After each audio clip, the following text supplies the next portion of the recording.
Hey everybody, thank you so much for tuning back in to one of my, I think, 4th or 5th videos.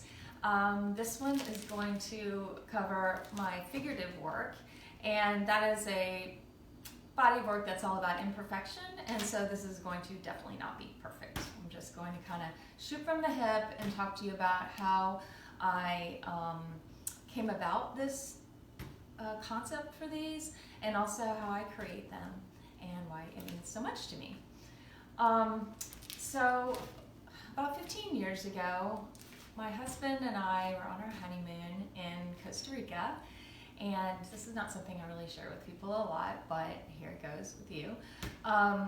We were taking some amazing photographs in the light at Four Seasons, and there was like a spotlight kind of above me like there is right here, right now.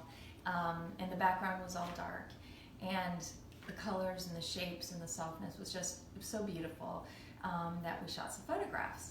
I came back after that honeymoon and didn't know what to do with all these photographs that were not that appropriate when we had 3 little kids running around the house.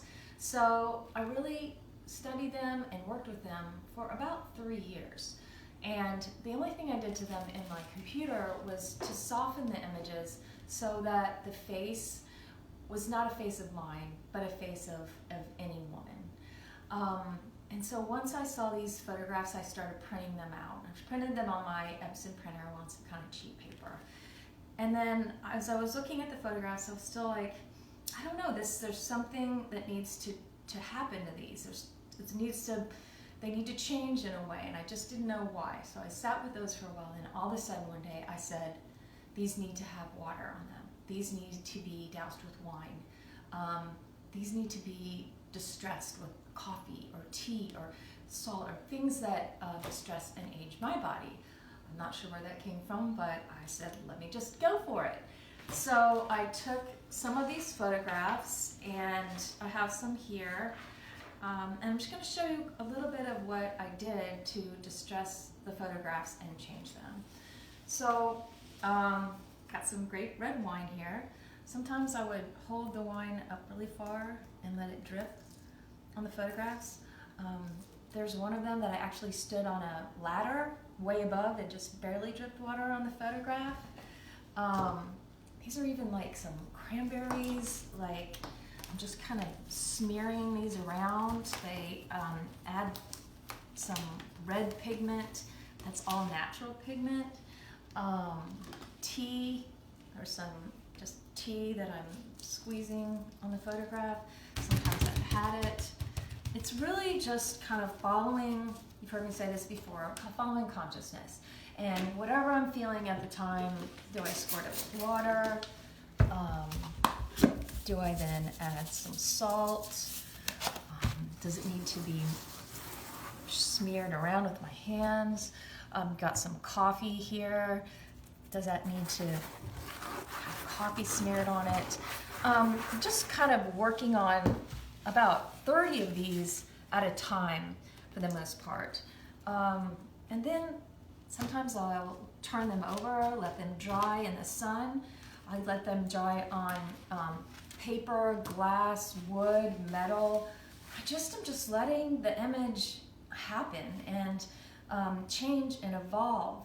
And to me, the more distressed the figure gets, like if I just take one and just spray it with water, or just drip a little tea, something starts to happen to it where it's changing into something more beautiful, and the inner light of the actual photograph seems to then come through.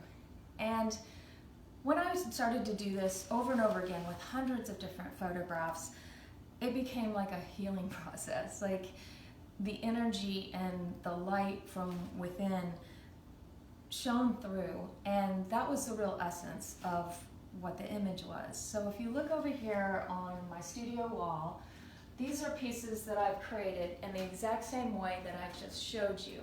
Some of them actually I held the images up to rainwater or put them in puddles.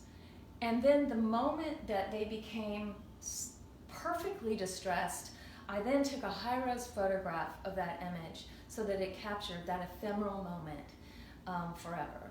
So this series is called Ephemeral Figures and No Apologies. This painting right here started off as a small piece, like you just saw what I created. I took a high-res photograph of it, had it printed 45 by 60, and then I cut each piece. If you come close up, you can see that each of these pieces is about a 9 by 9 square. And so I cut each of the pieces and dipped them in wax. And after I dipped them in wax, I moved them and then glued them all back down onto this custom-made panel. The wax then just created these beautiful movements and worked with the imagery and the way that the figure was standing. You can see down here that there's the red in this is wine.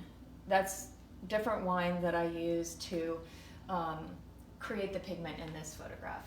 And then actually at the very end of this piece, after the wax cooled, I rubbed my makeup bronzer onto the piece because I didn't want this to be about oil paint pigment or anything contrived. It needed to be natural. That's just the natural photograph that bled with the colors of the ink, and then the wine and the water and the salt and the tea, and then the wax to preserve it.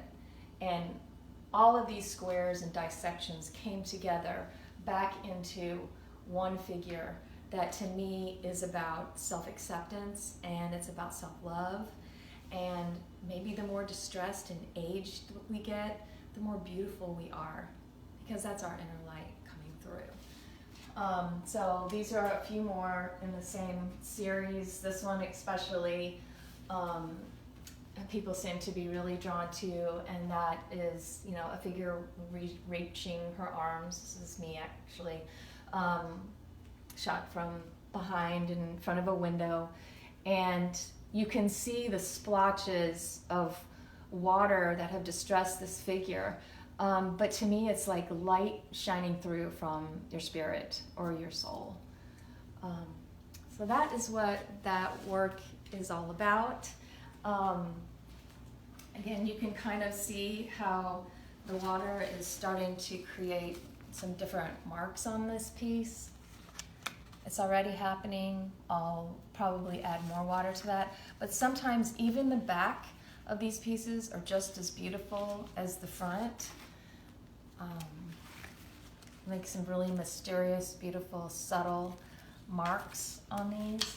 And so again, I may take a photograph and print it 30 times, and just one of these may be the absolute perfect and ephemeral moment that I need to capture and then create in a large format, or maybe they need to stay in a small format. But this is what heals my soul, and the reason I share this with you is not so that you'll copy this exact, take pictures of yourself or someone and print them and distress them the exact way that I do. It's more about opening your mind and using different elements that are important to you, that they might be in your studio or your kitchen. Or if you have landscape photographs, maybe you print those out and you decide to take the dirt from the place that you took the photograph and distress that with that great soil.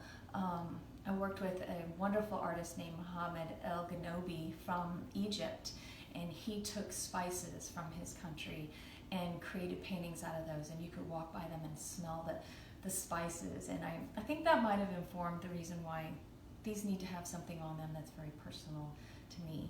So hopefully this will inspire you to try something completely different. And don't care about the outcome. I throw away 95% of all of these photographs, or they disintegrate completely.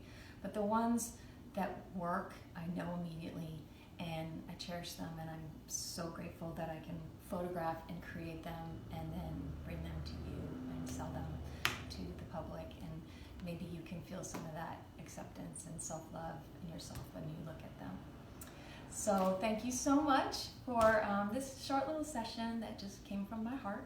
and I hope you have an amazing holiday season. And also, if you would like to know about any of my events, I've got all of those posted on my website, pennytrees.com. If you go to the latest tab, you'll see what's happening for my last workshop in December 12th, and also what's going on at the beginning of January and the new year of 2019. So thank you so much, and I hope to see you very soon.